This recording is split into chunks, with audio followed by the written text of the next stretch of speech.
Salut à tous, j'espère que ça va bien. Moi, ça va bien.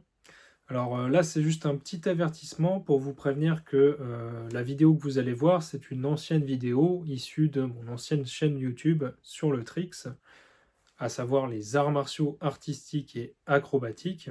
Alors les mouvements sont propres, les explications aussi, rien à redire là-dessus. Par contre, c'est vrai que ma voix laisse à désirer, elle est un petit peu timide, parfois un peu effacée. Ce qui est en fait tout à fait normal, puisque c'était mes débuts, non pas en tant qu'artiste martial, hein, j'ai commencé les arts martiaux en 98, mais c'était mes débuts en tant que créateur de contenu, donc les premières fois où j'ai posé ma voix face caméra, les premières fois où je me sentais un peu débile.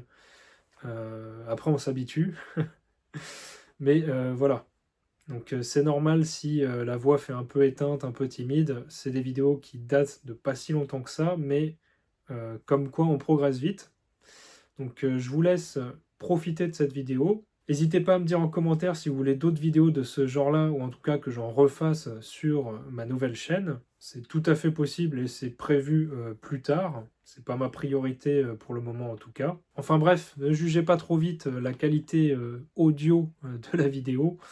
Euh, le contenu reste qualitatif, c'est juste que, encore une fois, j'avais pas autant confiance en moi à l'époque que je peux l'avoir aujourd'hui face caméra. Bon allez, sur ce, appréciez bien la vidéo et à bientôt. Premièrement, qu'est-ce qu'un maître? Il y a au moins deux sens pour le mot maître. Un maître est une personne qui excelle dans un domaine et on lui en reconnaît la valeur.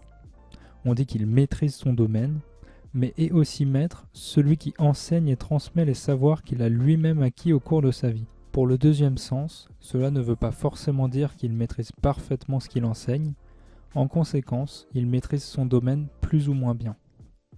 Que le maître soit reconnu comme tel ou non, pour être un bon maître, c'est la démarche pédagogique qui est très importante, car c'est selon les résultats de sa méthodologie que nous distinguerons le bon maître du mauvais maître. Celui qui maîtrise le mieux un mouvement n'est pas forcément celui qui l'explique le mieux. Bien maîtriser un mouvement n'implique pas de pouvoir bien l'expliquer. J'ai moi-même été perturbé lors de mes premiers cours par la difficulté à transmettre ma maîtrise à autrui. Le problème était le suivant. Je n'avais jamais intellectualisé le mouvement, que je pratiquais pourtant depuis des années. Ce qui m'était devenu naturel, ce que j'avais incorporé par la pratique de nombreuses répétitions, j'étais incapable de l'apprendre à autrui. Prenons une citation de Nietzsche pour comprendre.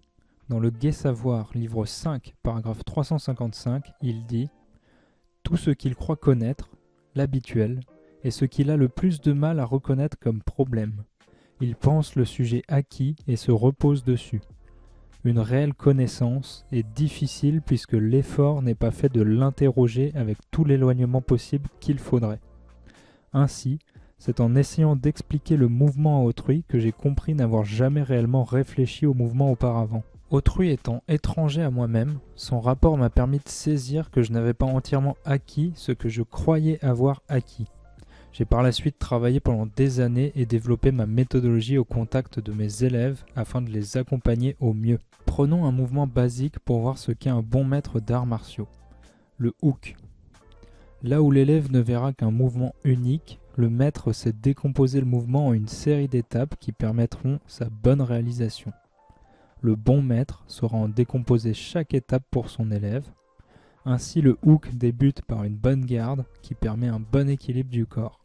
Ensuite, on ramène la jambe avant vers la jambe arrière, puis on lève le genou de la jambe arrière et on pivote dans le sens où on a levé ce genou.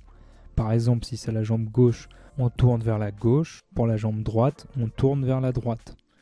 Ensuite, on regarde la cible à frapper et on déclenche le coup de pied vers cette cible. Il est important de garder la tête ainsi que le buste droit et de fixer la cible pour la bonne réalisation du mouvement. Le bon maître aura aussi fait renforcer son corps à l'élève au préalable afin d'éviter le plus possible la blessure.